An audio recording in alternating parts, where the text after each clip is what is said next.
کاوش مدیا.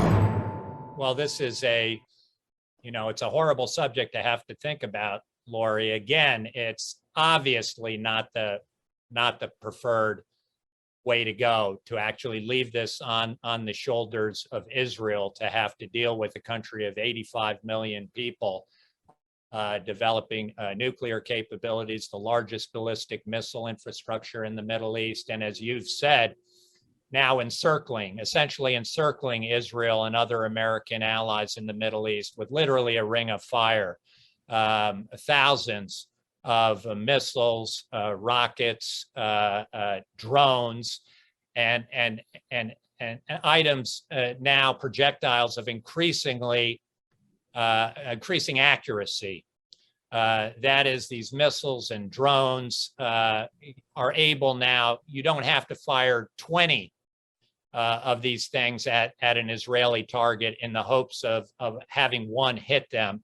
You can fire 20 and have relative certainty now that they are going to hit 20 different targets. So it's having these kinds of precision weapons in their arsenal, which Iran is actively now has a project to try and build up around Israel's periphery, these precision weapons.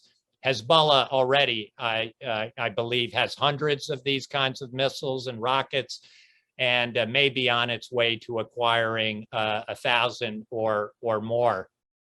And because they are so accurate and so able to take out with a single missile and a large warhead critical targets in Israel, when you're talking about these small countries in the UAE, in Israel, you're not talking about a large number of targets you would have to disable to actually bring society and the economy to a standstill.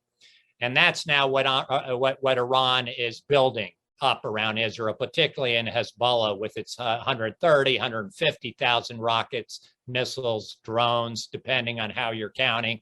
And again, hundreds of them of increasing accuracy, and ability, even with Israel's amazing layered missile defense system, Hezbollah almost certainly has an ability to overwhelm that system. In the 11-day war in Gaza, Hamas fired 4,000 projectiles at Israel. You could be looking at 3,000 to 4,000 projectiles a day coming from Hezbollah in a war against Iran, in which even Iron Dome at 90% accuracy, it only obviously takes firing 10 of these things at Israel to have some certainty you can overwhelm and hit a target in Israel that's critical to the country's functioning.